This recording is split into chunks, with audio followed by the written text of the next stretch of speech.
dar um oi no Facebook. Ah, agora sim! Agora sim! Estamos chegando então, para você que está ligadinho no nosso Facebook, a partir de agora o seu Planeta News chega com o Planeta Entrevista.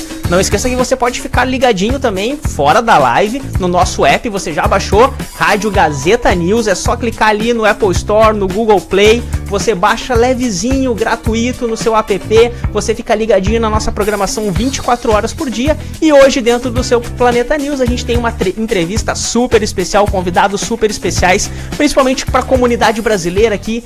Qual brasileiro que não tem o futebol no sangue, né? Qual brasileiro que não tem aquela cultura do gingado, a cultura do futebol sul-americano? Então a gente trouxe aqui para bater um papo super especial com a gente, o Roberto Link e o Luciano. O Luciano, que ele tem um filho que hoje faz parte do elenco do Miami, um filho que já tem história, inclusive já apareceu lá reportagem na televisão no Brasil, o goleirão, depois a gente vai falar um pouquinho sobre ele. E o Roberto aqui, olha só, parece um menino, né? Ele não é juvenil do Miami-Dade, não, pessoal. Ele é o proprietário do clube brasileiro e tá aqui para bater um papo com a gente sobre os planos do clube para esse ano, sobre a temporada, sobre como fazer se você tem um filho, você mesmo que está assistindo a gente, quer participar, quer fazer uma peneira, como a gente chama no Brasil, né? Quer ali fazer um teste para ver se consegue entrar no clube. Tudo isso a gente vai conversar agora com eles e dando um bom dia especial. Bom dia, Roberto, muito obrigado aí pela presença. Bom dia, muito obrigado por nos receber aqui hoje. Estou empolgado aí para conversar contigo, bater um papo e ver algumas das suas perguntas aí e poder responder pro pessoal que tá escutando a gente. Claro, um prazer é todo nosso. Luciano, muito obrigado pela presença, um prazer aí receber você e seja bem-vindo no nosso Planeta News. Obrigado pelo convite também, é um prazer estar aqui com vocês e também um bom dia a todos os ouvintes aí da rádio. Beleza, agora só pra gente ajustar a parte técnica, vocês estão escutando direitinho, tudo bem? Como é que tá o retorno? Tá beleza?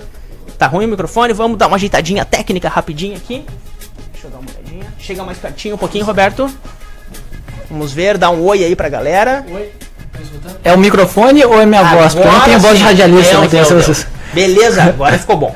Agora ficou bom. Porque vocês têm uma voz muito boa, né? Eu tava notando aqui a comparação, a minha voz com a de vocês aqui, bah. E pelo bar, você já sentiu da onde o rapaz é, né? É meu conterrâneo aqui lá do Rio Grande do Sul, né? Luciano, dá mais um oizinho aí no microfone. Alô, oi. Alô. Testando. Tá, vamos dar de novo. Testando. Alô. Luciano, passa ali pra mim. Tá, beleza. Tá bom, né? Agora tudo ok, parte técnica resolvida, telefone caindo, mas a gente tá todo mundo sem salvo aqui.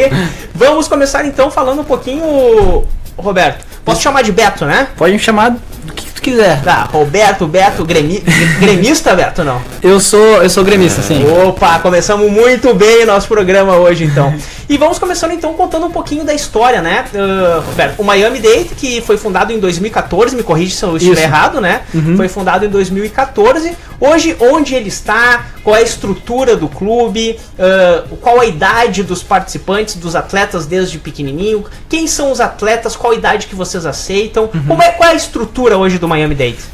Bom, a gente começou em 2014, né? Agora a gente não é um clube, né, que nem nos clubes brasileiros de muitos anos, mas a gente faz há um ano que a gente vem conversando com a Johnson Wales University, que é uma universidade perto aqui do centro de Miami, onde a gente fez um acordo com eles e a gente agora está montando todo o nosso centro de treinamento ali. São 3 campos de futebol, só que um dos campos vai ser um mini estádio, né? E a gente também vai ter uma estrutura na parte de cima, no rooftop deles, que é de 5 contra 5.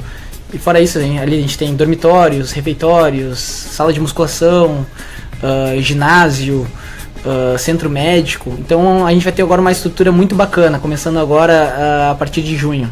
Ah, perfeito. E hoje, quantos atletas compõem o Miami-Dade? Bom, a gente tem no nosso elenco principal hoje, treinando com a gente, em torno de 30 jogadores. Mas a gente tem algumas franquias. A gente tem uma franquia em Hialeah, onde tem 80 meninos. A gente também tem uma franquia no Rio de Janeiro, em Macaé. E a gente tem uma franquia de beach soccer também ali em Copacabana. Ah, muito bacana. Beach soccer também. Beach soccer também. Olha, Isso. braços. Daqui a pouco tem futsal também. Tudo. O que for vindo, velho. Aí no futebol, né? E a gente tem uma franquia também em Barranquilha, na Colômbia, com 80 meninos também jogando. Ó, e você que controla tudo daqui. Aqui é a base do Miami-Dade. Aqui é o nosso headquarters aqui, Sim. né, que é a central. Mas a gente tem pessoas que cuidam dessa parte. Por exemplo, lá no Brasil a gente tem o Edu Pires, a gente tem o Miguelzinho cuidando, e na Colômbia a gente tem o Jonathan Lozano cuidando também. Perfeito. E aqui, pros pais aí, né, pro pessoal que tá nos assistindo na live do Facebook, que é a maioria absoluta aqui, moradores da região, né, da comunidade brasileira, e eles têm filho. Toda criança, todo adolescente tem aquele sonho de se tornar jogador profissional, jogar por um clube, né? Como é que eles fazem se eles quiserem participar do Miami-Dade? É uma escolinha particular? É um clube que é aberto? Como é que a pessoa faz hoje para chegar no Miami-Dade? Bom, hoje a gente utiliza um software chamado Ginga Scout, onde a gente, ali dentro do sistema, a gente busca os jogadores que a gente precisa, né? O nosso treinador, ele pode procurar, por exemplo, um lateral esquerdo, a gente está precisando, ele entra dentro do sistema e busca dali um jogador, e a gente chama para fazer um teste hoje no clube. Fora isso, a gente tem uma peneira anual que a gente faz, geralmente em março, onde a gente abre para qualquer jogador que se registra online, e eles podem vir e fazer um teste naquele dia. E aí a gente vai ter toda a nossa comissão técnica ali, e dali a gente vai tirar alguns jogadores que possam vir fazer a pré-temporada com a gente. Perfeito. Aproveitando esse gancho, então, dessa peneira, né, desses alunos, alunos novos aí, vamos falando então sobre aqui com o Luciano. O Luciano tem um filho que participa, faz parte do elenco do Miami-Dade. E como é que foi? Foi mais ou menos nessa estrutura que ele veio pro Miami-Dade, ele foi convidado, ele participou de uma peneira. Como é que seu filho acabou chegando aqui pro Miami-Dade, Luciano? Então, o meu filho conheceu o Sinué, que é o Sinué? Isso. O Sinué é meu amigão. Sinué é cônsul do Grêmio aqui, eu sou cônsul do Grêmio aqui também. Legal. Então, o Sinué tinha visto o meu filho jogar uma vez no Boca United. Aí ele foi lá, viu ele jogando, gostou dele. Aí, esses tempos atrás, o meu filho ligou 2 dias antes do tryout do Miami-Dade. Ele ligou pro Sinué perguntando, né, em relação ao Sinué sabia de alguma coisa. Porque até mesmo ele fez inscrição para fazer o tryout no Orlando City. Sim.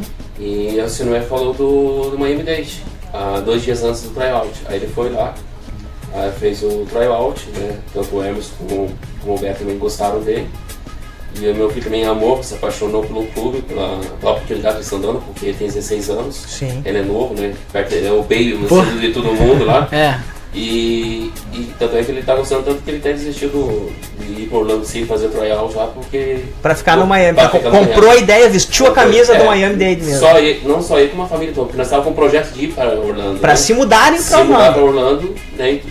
Porque queríamos que realmente ele ia lá e ia passar no tryout, porque tem uma boa qualidade, nós ia morar lá. Com essa oportunidade aí que apareceu, nós resolvemos ficar e ele está muito feliz também. Nós somos felizes também, agora estou junto com eles, também estou ali com o Olier também ajudando. Aí, um exemplo pra você aí, então, um exemplo aqui, ó, vivo, prático na nossa mesa de alguém que foi lá, fez o tryout, passou e hoje faz parte do elenco do Miami-Dade, né? E como são os treinamentos? É todo dia, 2 vezes por semana, 1 vez por semana? Como é que funciona? Quase todos os dias. A gente tem segunda-feira de folga, mas tá bem puxado. Essa pré-temporada tá sendo bem puxada. Ontem eu quase desmaiei, cheguei em casa morto já de cansado, porque... Puxado. Eu acho que é a idade também, né? Não, a minha idade tá pegando aqui nas minhas pernas já não aguentam mais. Não, eu tô louco pra acabar logo a pré-temporada e começar já os jogos e começar a temporada normal, porque a pré-temporada a gente faz bastante correria. A pré-temporada vai até quando, Roberto? Vai até essa última semana de pré-temporada. E aí quais são os campeonatos que o Miami-Dade vai participar? Então, esse ano a gente tá jogando a UPSL, né? São 180 clubes disputando, que eu acho que é o maior torneio, assim, a maior liga, com mais número de clubes. 180 ligas? Não, 180 clubes disputando. 180 clubes? Divididos. E eles dividem em conferências, desde a Califórnia, Nova York. Sim, aqui. Como é habitual para os esportes americanos aqui, eles dividem assim. Então vai ser bem difícil, porque é bastante clubes, né? Então a gente não sabe como é que tá os outros clubes, mas... E aí, fora isso, depois desse torneio, depois dessa liga, a gente disputa a Copa dos Estados Unidos, que é a US Open Cup. Que essa é a maior Copa dos Estados Unidos. Aí é todos os times contra todos. Dos Estados Unidos inteiro. A gente tá falando nível profissional. Nível profissional. Profissional, atletas profissionais. Isso. Aqui é um pouco diferente do Brasil, pra quem tá nos assistindo do Brasil também. A gente entrevistou alguns proprietários aí do Boca Raton também. Agora o Inter tá trazendo uma representação aqui também pra Flórida. E aqui é um pouquinho diferente. O clube, ele não tem o vínculo do jogador, né? Como é que funciona essa questão, por exemplo, o filho do Luciano... Desculpa, como é que é o nome dele? É Johnny. O Johnny chega e tá jogando no Miami, né? Isso. Mas ele não tem um vínculo contratual com o Miami, né? Como assim? Ele é do Miami, a partir do profissional, ele tem um contrato de trabalho com o Miami. E, por exemplo, se aparecer um clube da Espanha que gostou do Johnny e quer levar ele por empréstimo, ele negocia com o Miami ou é direto com o Johnny? Como é que funciona essa parte? Tá tendo até um caso agora bem grande nos Estados Unidos sobre esse problema que tá tendo aqui nos Estados Unidos de direitos de jogadores aqui. Isso, exato, porque é isso que é um pouco diferente dos outros países, tá, né? Tá tendo um problema porque muitos clubes aqui, eles pegam o menino, vamos supor, com 12 anos, e eles vêm mantendo o menino na categoria de base inteira, em todos os anos dele, até o menino chega a 18 anos, aí vem um clube e pega ele. Sem custo nenhum, né? E aí o clube, poxa, o clube que revelou o menino, formou, né? Gastou o tempo dele, tudo, ele não tem direito do jogador.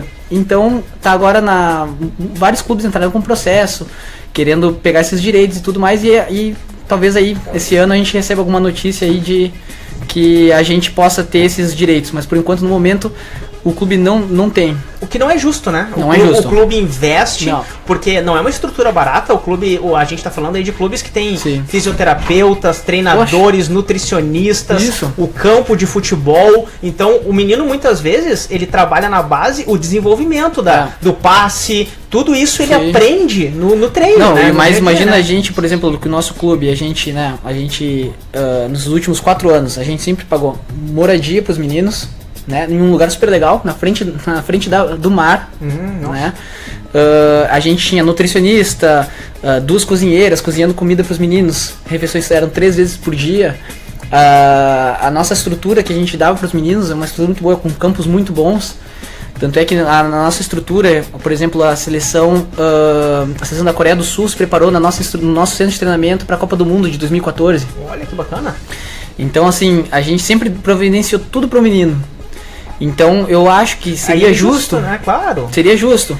Mas a partir dos 18 anos a gente assina o jogador, ele tá com a gente. Sim. O problema é antes dos 18. Ah, entendi. A partir dos 18, então, ele já é aí... Ele tem um vínculo com a gente. Ele pode ter um vínculo com vocês. Claro. Aí como funciona em qualquer lugar? Multa rescisória... Depende do que tu fizer com o jogador. Depende de cada jogador. Mas pode ter, por exemplo, uma multa, como um clube pra vir buscar, tem que pagar tanto pra tirar o jogador. A gente pode botar, né? Depende do contrato que a gente fizer com o jogador. Sim, não, que é justo, né? Sim. E conta pra nós, o Beto tava me comentando aqui um pouquinho antes do programa começar, sobre um software. Aí quando a gente fala em profissionalização do futebol, é mais ou menos esse caminho que a gente imagina, né? Porque vocês imaginam no Brasil, vamos falar do Brasil, né? Que a gente tá mais habituado, e a gente sabe que em cada esquina tem um campo de futebol com meninos sonhando em ser jogador de futebol, mas como eles chegam? Muitas vezes eles não têm esse caminho, né? Como é que eles fazem pra chegar num clube? É só através de peneira? Não tem outra maneira mais profissional? Porque uma peneira às vezes é injusta. O jogador tá ali pressionado, vai jogar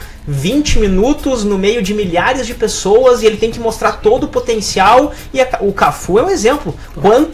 Ele mesmo conta, fez dezenas de peneiras, nunca passou. E, poxa, pode ter sido aí quase um craque que foi abandonado, né? No futebol. Então, foi criado aqui pelo Roberto um software, o Ginga. Olha aí, chegando mais um convidado. Pô, esse aqui, eu já vi falar desse cara aqui, hein?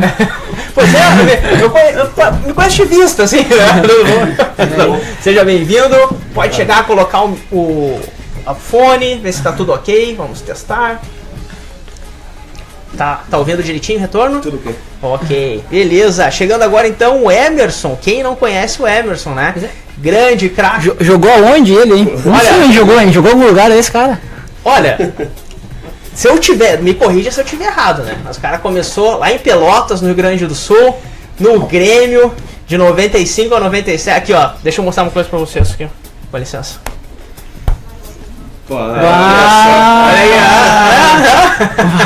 Olha só. Meu ídolo, cara. Meu ídolo. Aqui, ó. Tô emocionado, cara. Cara, meu ídolo da base aqui, ó. Desde novo acompanhando no Olímpico. Esse monstro jogando bola aqui. Depois a gente vai ter um capítulo especial do Emerson aqui no programa, tá? Seja muito bem-vindo, Emerson. É um prazer enorme ter você aqui com a gente. Obrigado, eu que agradeço. Desculpa o atraso aí. Não, faz parte. A 95 acaba com tudo aqui, né? Mas legal. Que bom. O prazer é todo meu. Seja muito bem-vindo. E a gente estava comentando aqui sobre um pouquinho da estrutura do Miami-Dade, sobre a questão dos jogadores. E o Roberto estava começando a falar um pouquinho sobre o software desenvolvido por vocês, o Ginga, que ele está no caminho aí que a gente espera da profissionalização, né? Pelo menos começar a ter um embrião de profissionalização das categorias de base, né? Tornar o esporte mais profissional. Comenta um pouquinho aí. Qualquer um pode chegar hoje, se cadastrar. Como é que funciona o Ginga aí? Como é que a pessoa faz para baixar? Como é que ele funciona, Roberto? Bom, então, a gente criou esse software justamente para a gente poder se organizar melhor, né? Porque antigamente eu recebia e-mails ou mensagens do tio de um atleta que mandava para mim, assiste meu vídeo aqui no YouTube, mandava para mim o vídeo. Aí, poxa, no momento não tinha uma opção para ele, para como ajudar ele no momento. E aí daqui a pouco eu perdia já aquele vídeo e aí depois aparecia uma outra oportunidade e eu me lembrava, como é que é o nome daquele atleta? Deixa eu ver aqui na minha conversa, cadê o vídeo dele? Aí pegava o vídeo, já tá legal, mas poxa, mas ele tem passaporte italiano. Faltavam dados, faltavam coisas, aí depois ficava naquele, né, naquela situação que eu tinha que ficar perguntando pra ele, tentando juntar as informações para depois passar pro contato. Né? E fora isso que, imagina, isso é daqui a pouco eram 100 meninos, imagina a bagunça que não era. Então a gente começou a tentar pensar como é que a gente poderia desenvolver alguma coisa onde a gente pudesse pegar todas as bases de dados de todos esses meninos e tentar ajudar, pelo menos tentar ajudar o quanto mais a gente conseguisse, né? Então hoje a gente tem alguns 1000 atletas no sistema e a gente tenta encaminhar eles na melhor maneira possível que a gente consiga, né? Sim. Tentando assim, na prática, seria uma espécie de um LinkedIn da categoria de base, Todo né? mundo fala isso. Todo mundo fala isso. Então, você pode, você que é adolescente, pai que está nos assistindo na live do Facebook aí, você tem interesse, é o Ginga, né? Sim. É o Ginga. Ginga Scout. Ginga Scout, você baixa no seu smartphone. Não, tem que entrar no site gingascout.com. Ok, gingascout.com. Você pode ali fazer um cadastro do seu filho, do seu familiar. E através desse cadastro, dezenas, centenas de técnicos têm acesso, né? Isso. E eles podem procurar, eu tô precisando de um lateral esquerdo pro meu time. O treinador vai lá, dá uma olhada, ele vai procurar as características do jogador que ele está procurando e de repente você pode receber uma ligação, um e-mail de um jogador lá de Minas, por exemplo, convidando para participar de fazer um treinamento, né? Uma espécie de uma peneira, de repente. Né? Os jogadores mesmo, dentro do sistema, eles podem ir na seção ali, a gente vê treinadores, olheiros, e buscar. Ali tem olheiros da Coreia, de Portugal, de vários lugares do mundo, ou treinadores também, ou diretores de clube. Eles podem entrar ali, mandar uma mensagem para o treinador, tentar conversar. Esse software ele dá acesso a fazer esse tipo de coisa. E você pode ser olheiro também, né? Como a gente estava conversando. Pode ser olheiro. Se você conhece algum menino que você acha que tem um diferencial no futebol, cadastra ele. Ele pode ter aí o futuro por causa do seu empurrão aí também, né? Ajudar ele, desenvolver o futebol dele. É uma ferramenta espetacular. Espero que ela seja bem difundida. E se o menino tem Instagram, ele pode entrar no Ginga Scout, no nosso Instagram ali também, mandar mensagem para fazer mais perguntas e etc. para tirar mais informações também, se eles quiserem. Perfeito. E Emerson, como surgiu essa parceria Emerson Miami-Dade? Então, essa parceria surgiu até num passeio que eu fiz a Miami com a família. Acabei conhecendo o projeto do Miami-Dade através de um amigo que nós temos em comum. E eu gostei muito das ideias do Beto. Eu gostei muito do que na época, né, ele estava pretendendo fazer com o Miami-Dade, né, que eu vejo que é uma inovação do que as pessoas vêm fazendo aqui. Né, as coisas já estão crescendo muito no futebol. Mas eu acho que ainda falta alguns ingredientes, vamos dizer assim, para que principalmente eu acho que por esse último resultado dos Estados Unidos de não participar de uma Copa do Mundo, eu acho que isso Eu acho que isso pega muito esse lado do orgulho do país também. Sim.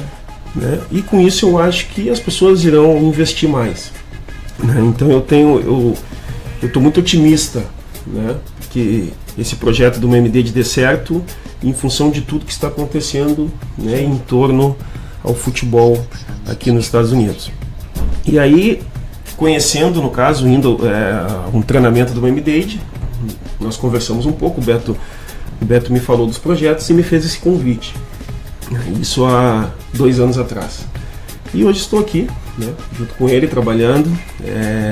Qual é a sua função no clube hoje, Emerson? Você participa dos treinamentos, ajuda a gurizada, os times? Qual é a sua função no dia a dia ali do clube? Então, eu até no ano passado eu acabei jogando. Acabei jogando porque achava interessante também estar no dia a dia do treinamento, dar uma ajuda pro pessoal, enfim. E eu acho que isso valorizou também um pouco, né? O fato de nós estarmos ali juntos, os meninos vendo, né? E tendo essa experiência. Mas hoje, claro, eu não tenho todas as condições, né, de ficar jogando todos os jogos, mas eu ajudo muito na gestão também. Ah, sim. Quem é o técnico da equipe principal hoje? É o Rafael Ferreira. Vocês atuam mais ou menos juntos, assim? Ele tem a comissão técnica dele e o Emerson faz parte, ajuda? Como é que é essa questão no dia a dia da equipe profissional? Ainda tem alguma coisa assim, não? Não, então, eu ajudo muito nessa parte técnica também, eu acho pelo conhecimento, né, de muitos anos, enfim. Mas eu dou também toda a liberdade pro treinador, ele tem que ter, né? Claro. Até com as suas escolhas, enfim, e os treinamentos também. É ele que toca. Mas eu tô sempre de olho também para dar uma mão. E é uma motivação, né? É uma motivação para os garotos que chegam lá, ver o Emerson ali do lado do campo, né? Outro nível. E vocês sentem que a maior procura de vocês é por brasileiros e latinos? Como é que tá essa questão de americanos no clube? É pouca ainda? Como é que tá? É difícil porque aqui Miami é uma cidade muito internacional. Sim. Né? Tem de tudo. Eu acho que o que mais tem no nosso clube hoje é colombianos. Isso é... Colombianos, tem bastante. Eu acho que foi ano passado, eu tava vendo a lista ali das nacionalidades, a gente tinha 13 nacionalidades no nosso clube ano passado. 13? 13. Esse ano eu não vi ainda exatamente, mas a gente tem de tudo. Italianos, alemães, a gente tem até, de vez em quando, venezuelanos. Uma mistura grande ali. Sim. É bom, né? É legal, porque cada cultura eles têm um jeito diferente e tal, e eu acho que é bacana, assim, ter culturas diferentes no clube. Claro, com certeza. E esses campeonatos agora, da parte profissional, a categoria de base tem campeonatos para participar também ou não? Tem. Agora, nesse momento, o Miami, a gente estava disputando a State Cup, que é o campeonato estadual de categoria de base aqui, com a Sub-17. E aí se tu ganha o campeonato estadual, tu vai pro campeonato regional, e depois do campeonato regional tu vai pro campeonato nacional, então uma escada. Sim. Né? Mas esse no momento é o maior campeonato que a categoria de base aqui no estado da Flórida pode jogar. Seria esse o campeonato estadual. Perfeito, porque aqui o profissional é diferente, né? Não tem primeira divisão, segunda divisão, não passa de divisão para divisão, é tudo uma questão financeira aqui, né? Tanto que o Beckham tá montando um time agora em Miami. Isso. E ele já vai começar direto na MLS, pois né? Coisa boa, né? Coisa boa, né? Coisa boa. Que legal. Mas é muito investimento também, né? Eu acho que é um investimento muito alto, né? Sim. Então eu acho que a gente está começando um projeto, então os nossos pensamentos estão também muito baseados, acho que na formação, né, Beto? Eu acho que esse é o grande foco do Miami Dade, que eu vejo que falta. Formação de atletas. Na formação de atletas, eu acho que isso falta aqui e é onde é o nosso foco maior. Sim. Eu acredito que tem muito espaço para isso. Não, e a gente até conversou uns dias atrás, eu e o Emerson, sobre a questão dos clubes aqui, como é diferente a questão dos clubes aqui, por exemplo, no Brasil. Né? Que aqui tu não pode jogar um clube por onde ele está jogando, e sim pela estrutura que ele tem. Sim. Né? Porque tem muitos clubes aqui que possam estar jogando, por exemplo, uma liga talvez melhor, só que não tem a estrutura do que talvez um clube que esteja jogando uma liga talvez inferior. Sim.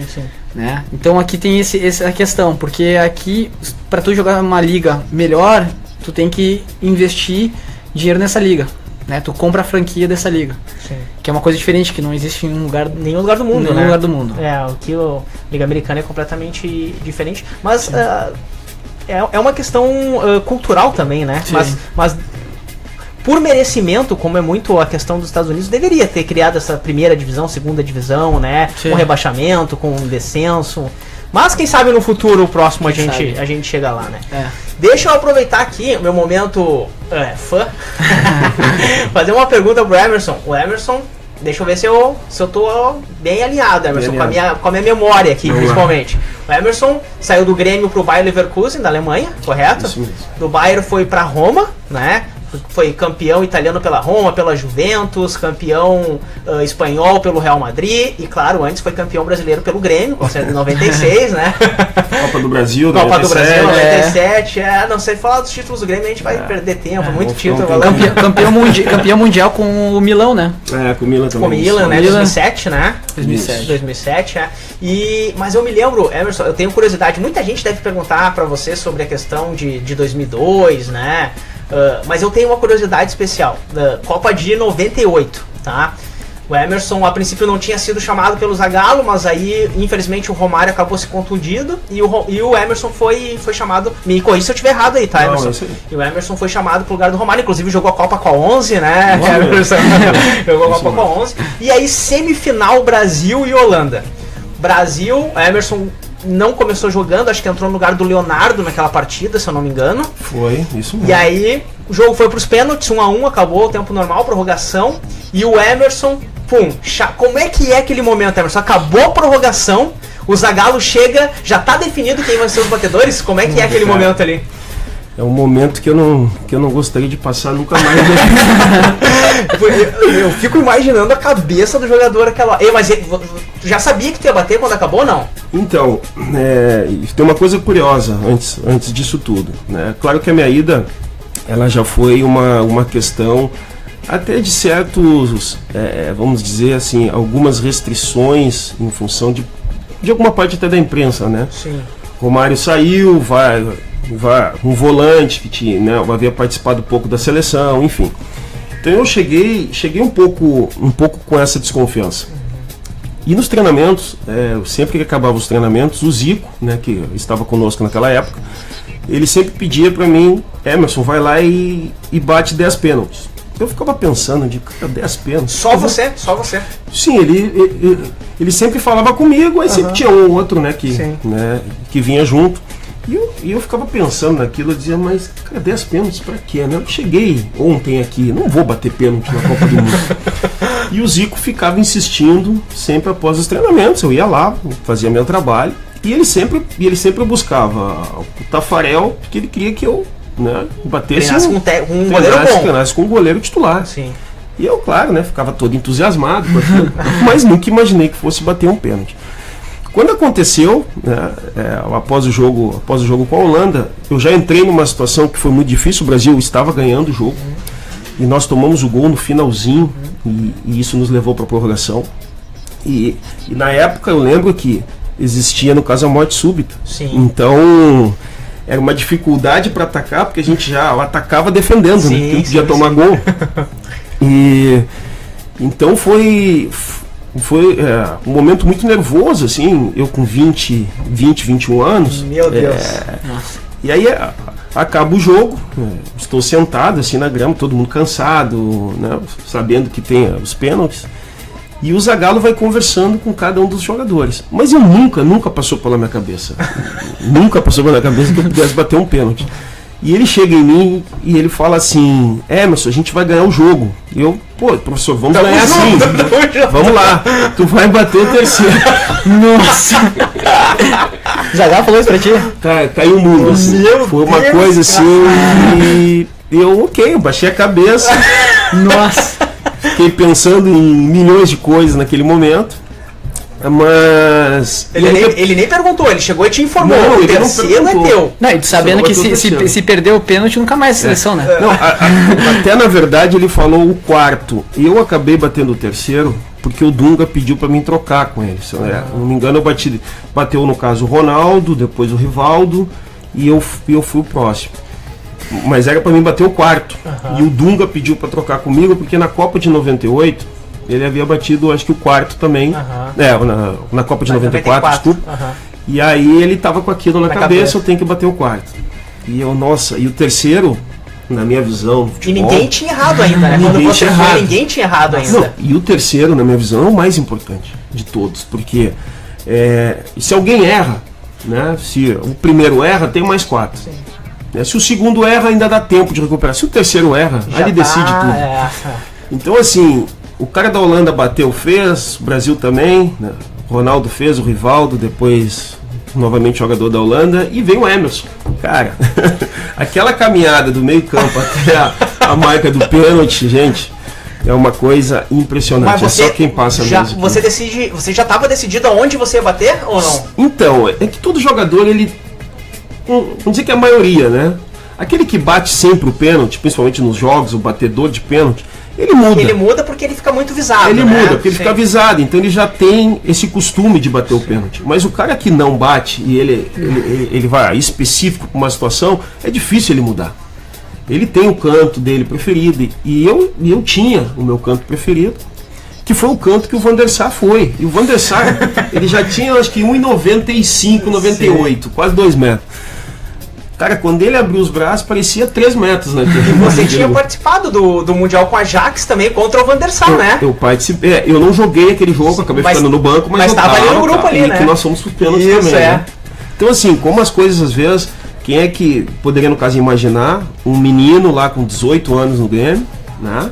Poderia participar de um jogo dessa importância e alguns anos depois encontrar o próprio goleiro. Mesmo então, goleiro, né? Isso é um aprendizado. Claro. A gente acha que às vezes não funciona, mas o fato de eu estar ali é porque eu também já tinha estudado um pouco também aquela situação dele. Sim. Mas foi muito difícil. Realmente foi um momento único na minha vida, mas graças a Deus deu certo. Claro, meu Deus. E aí depois o Tafarel pegou o próximo, né? O Dunga fez e o Tafarel pegou e acabou. Mas tem uma coisa muito legal desses pênaltis, que é no caso do Denilson. O Denilson, ele era o 5º batedor. E o Denilson era o mais jovem do time na época. Sim. Né? E ele ficava no meio do campo, orando lá, fazendo as orações dele, que ele não queria bater. E acabou não batendo, porque o Tafarel pegou. Mas era uma coisa muito engraçada, porque ele ficava lá no meio do campo, todo mundo, né, concentrado no jogo, e ele dizendo, pelo amor de Deus, faça com que eu não bata esse pênalti. E ele é muito engraçado, o Denilson, né? Ele é engraçado. Então aconteceu que ele não bateu. Ainda bem, né? Porque ele não estava tão confiante assim, mas deu tudo certo. Graças a Deus deu certo. Nossa. Então, assim, já passou quase 1 hora de programa aí, né? Então gostaria aí de pedir as considerações finais de vocês, agradecer muito a participação. Mensagem, vamos dar uma passada pelo Facebook sim, para dar uma olhada aqui. Tem recado, né? Emerson, manda o alô pro Hassan Abu Harb. Apesar de fã doente do Barcelona, inimigo do Real, né? Também é fã do Emerson e da seleção brasileira. Tá pedindo aí um abraço então pro Hassan. Um grande abraço, Hassan. O Emerson aí que foi ídolo no Real Madrid também. O Real mais uma vez na final da Champions League. Inacreditável essa temporada aí, esses últimos 3 anos. E né? Pode dar Grêmio Real de novo, hein? Pode dar, revanche, né? Não, Olha... e se der, Emerson, se der Real e Roma na final? Bom, eu acho... Eu tô achando difícil pra Roma. É mais um milagre, né? Eu acho que a Roma já fez um milagre, um milagre muito grande contra o Barcelona. Claro que a Roma em casa é sempre um time forte, né? Eu tive a possibilidade de fazer jogos desse nível também quando estava na Roma, e a gente sabe da força da Roma em casa. Mas eu acho que fazer uma outra situação, uma virada de 3 gols, olha, se a Roma fizer, ela merece o título. Aí tem que torcer pra Roma. Pra ganhar a Champions League, porque não é fácil. É verdade, com certeza. Mas é difícil, né? É complicado. É complicado. Eu acho ainda mais aquele Salah jogando do jeito que ele tá jogando. Meu Deus, também. Aquele egípcio tá jogando muita bola, né? Queria então agradecer muito a presença de vocês. Beto, por gentileza, suas considerações finais aí. Não, muito obrigado. E eu queria também falar pro pessoal que tá ouvindo pra seguir a gente no Instagram, MiamiDayDFC, ou também na página do Facebook, MiamiDayDFC. Então você já sabe, tem aí um filho, gosta de jogar uma bola. Hoje eu digo assim, é impressionante, né? Antigamente, quando eu era pequeno, tem que ter habilidade. Hoje, se o jogador tem um preparo físico bom, uma cabeça boa e tem um passe bom, ele já tem grande chance de se tornar um bom jogador profissional. Sim, né? E precisa de sorte também, né? Com certeza. Mas eu olho aqui alguns atletas profissionais jogando, né? Que, cara, os caras erram um passe de 2-3 metros, sabe? Então, se tu tiver aquela básico de preparo físico, uma cabeça boa, né? Uma cabeça responsável e um bom passe, tu já é um diferencial no futebol hoje em dia, né? Sim. E uma coisa importante também, eu acho que são profissionais capacitados para ensinar esses meninos. A didática, né? Porque hoje é muito importante aquilo. A gente tinha a possibilidade de aprender na rua. Hoje não se joga mais futebol na rua, principalmente no Brasil, né? Então eu acho que os profissionais, vamos dizer, antigamente eles tinham mais facilidade, que o menino já tinha uma habilidade já, vamos dizer que natural, do que ele fazia quando ele era pequeno. Hoje a gente precisa ensinar, porque ele já nasce já com telefone, ele já nasce com iPad, ele já nasce no videogame. Então, se a gente não levar ele para a rua e não ensinar os movimentos, desde pequeno, ele vai ter dificuldade. Então, isso é muito importante também, ter profissionais capacitados da área. Exatamente. Como diz o Bernardinho, num dos livros dele, ele escreve, ele sempre fala isso, né, que o talento é importante, mas a transpiração é fundamental, né? O exercício, a prática, a rotina, trabalho é mais importante que o talento. Um mentor, uma pessoa que esteja guiando o menino no caminho certo, né? Exatamente. Porque muitas vezes tem um menino que é muito bom, mas ele tá na mão talvez de uma pessoa que não tem a capacidade de mostrar o caminho que esse menino tem que ir, e ele acaba perdendo a oportunidade. E esse foi uma das características, a gente não conhece. É engraçado, né? Quando a gente tem uma pessoa, parece que eu já sou íntimo do Emerson, porque eu acompanho ele desde novo, e aí a gente já vê assim, o cara é um cara responsável com a cabeça no lugar, mesmo tu nunca tendo convivido com ele, né? Impressionante. Tu sabe, eu acompanho, eu me lembro do Emerson, eu tava no Olímpico, Emerson, com certeza tu sabe, né? Mas eu tava no Olímpico em 1995, Grêmio e Brasil de Farroupilha. O Emerson era uma das estrelas da base do Grêmio. Tava todo mundo cercando o Emerson. O cara é craque, o cara vai jogar bola. Eu acho que tinha uns 5 minutos de jogo, 10 minutos de jogo. Um jogador do Brasil Farroupilha lá, um Inho da vida, não me lembro o nome dele, mas era um Zezinho, o Guinho, alguma coisa assim. Ele me deu uma porrada no joelho do Emerson, quase que acaba com a carreira. Foi difícil, né, Emerson? Foi difícil porque foi meu primeiro jogo de titular profissional. Na equipe principal, eu estava voltando da seleção brasileira, depois de um título que nós tivemos na Bolívia, com a seleção brasileira sub-20. Foi meu primeiro jogo e eu acabei machucando naquele jogo. E eu acho que ali também, como são as coisas, ajudou um pouco também os próprios jogadores, principalmente do interior do Rio Grande do Sul. A gente sabe que tem aquela coisa, né, do Campeonato Gaúcho, ser um campeonato forte, um campeonato muito aguerrido, mas muitas vezes passava dos limites. Né? Exatamente. Porque o jogador, às vezes, ele, principalmente de Inter e de Grêmio, e naquela época não tinha, como hoje, tantas câmeras, né?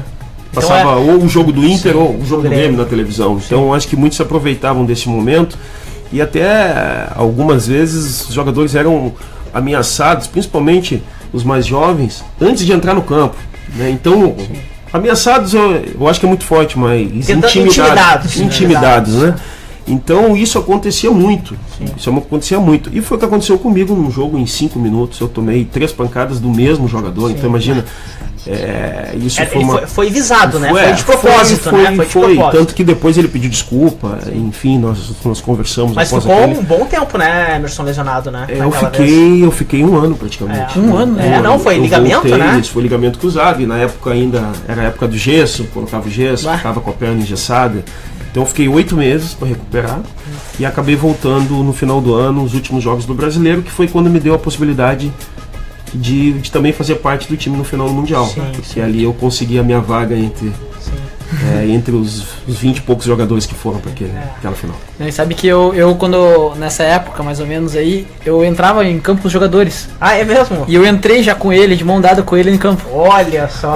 Engraçado que depois de tantos anos, depois disso aqui... eu também já entrei com ele, só que eu tava na arquibancada e ele no campo.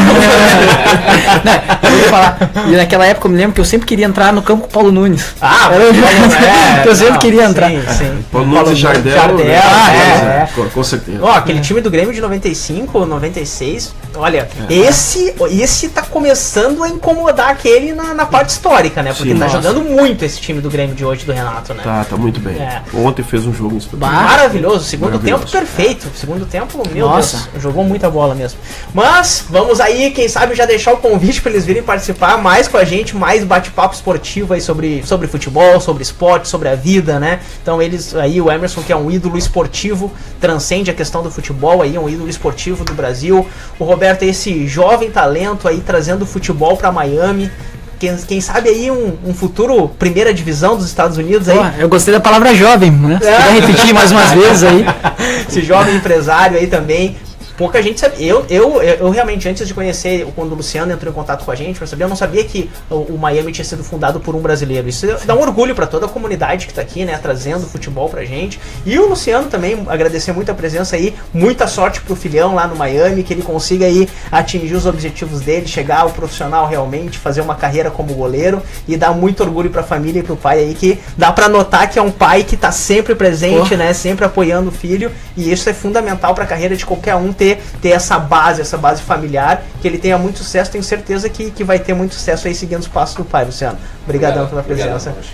E dizendo pra vocês aí, agradecendo a participação de vocês com a gente na live do Facebook. A gente segue com o Planeta News até o meio-dia através do nosso app. Se você não baixou, Rádio Gazeta News, facilzinho, free, Apple Store, Google Play, baixa ali, dê o play, fique ligadinho com a nossa programação 24 horas por dia, sempre focando aí na comunidade brasileira aqui no sul da Flórida, certo?